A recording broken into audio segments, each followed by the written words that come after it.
Attention, toutes les photos que vous verrez dans les épisodes, c'est moi que je les ai faites. Bonjour les amis. Non, merde. Salut les internautes. Coucou. Comment on dit bonjour sur une vidéo YouTube? Pour réussir sur YouTube quand on fait des vidéos, le plus important, c'est de donner un petit nom à ta ta communauté quoi. Alors évidemment, aujourd'hui, il existe des millions de chaînes différentes, mais il ne reste que 2 noms disponibles. Salut les petits pipous, salut les poupidous. C'était mon tips pour vous. Ah oui, on va faire simple. Poète poète les zibouboui.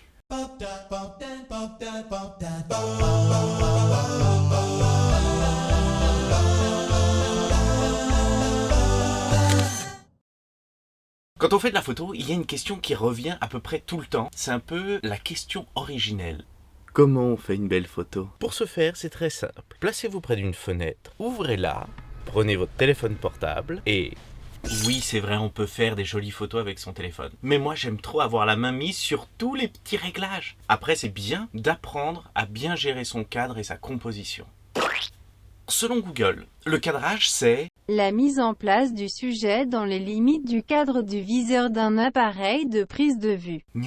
En clair, si je devais utiliser une image qui parle un peu à tout le monde, c'est un peu le plat dans lequel tu vas mettre tes ingrédients. Il en existe plein de formes différentes, avec plein de spécificités. En photo, il y a 3 formats basiques que tu vas retrouver à peu près sur tous les appareils photo numériques. Tu as le 4/3, qui est le format le plus grand en soi, le 16/9, qui va favoriser la largeur, et le format carré, qui favorise... rien du tout puisque c'est un carré quoi. Alors il faut bien choisir ton format parce que ça change toute la lecture de la photo. Si tu prends cet exemple là, on voit bien que c'est exactement la même photo et pourtant chaque cadrage change totalement la sensation qu'on a de cette photo. Ce qui amène à la deuxième donnée, la composition. C'est grosso modo le comment, la recette, d'accord?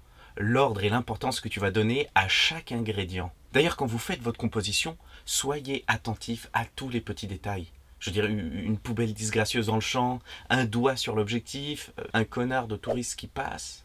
Parce que c'est l'ensemble de tous ces petits détails qui vont faire la différence. Merci Captain Obvious, mais comment on reconnaît une bonne compo? Oui, c'est vrai. En général, on sait reconnaître une bonne composition, parce qu'on le ressent. Mais on ne sait pas vraiment dire pourquoi c'est une bonne composition. Eh bien, c'est simplement que depuis toujours, nos yeux sont habitués à certaines proportions, à des règles précises. Et c'est là qu'on rentre dans le sujet fascinant des points de force. Et la fameuse règle des tiers. Alors ça a l'air mathématique comme ça, hein, mais je vous le jure, c'est basique de chez basique. Il y a même un épisode de Dora l'exploratrice là-dessus, c'est dire. Un cadrage est toujours composé de 2 séparations verticales et 2 séparations horizontales, qui vont former 3/3 de gauche à droite et 3/3 de bas en haut.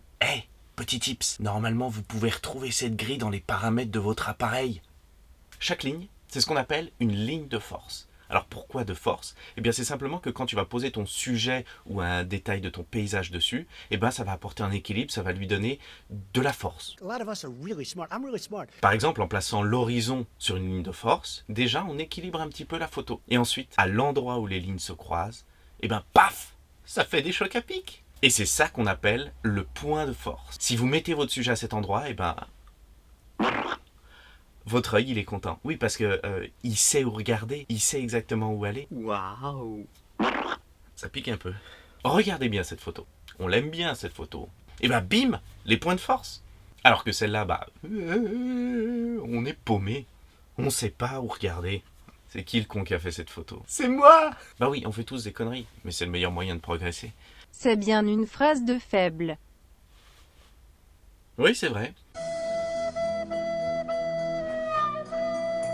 Évidemment, chaque point de force raconte une histoire différente. En plaçant le sujet sur un point de force en haut à droite qui regarde vers la gauche, on va avoir une sensation de domination du sujet sur une immensité. Nous d'ailleurs, dans le jargon de la photo, c'est aussi ce qu'on appelle une « putain, comment il se la pète ». Ensuite, si tu places le personnage sur des points de force en bas, par exemple sur cet exemple en bas à gauche qui regarde vers la droite, on va avoir la sensation inverse, le sujet qui est totalement dominé par l'immensité. Alors que si le sujet en haut à droite regarde vers la droite, on n'est pas bien. on est mal à l'aise parce que le cadrage crée un mur imaginaire. Et du coup, ça déséquilibre totalement l'image. La direction du regard apporte le sens de lecture de la photo. On veut savoir ce que le sujet regarde, sauf si on veut créer du malaise, mais il faut juste être conscient du message qu'on veut faire passer. Oui, mais sur un portrait ça marche pas ton truc. Le visage il prend tous les points. C'est vrai. Mais dans un portrait, c'est les détails du visage qui deviennent les sujets. Le regard, c'est toujours la priorité. Du coup, on va essayer de placer les yeux sur les points de force, juste là.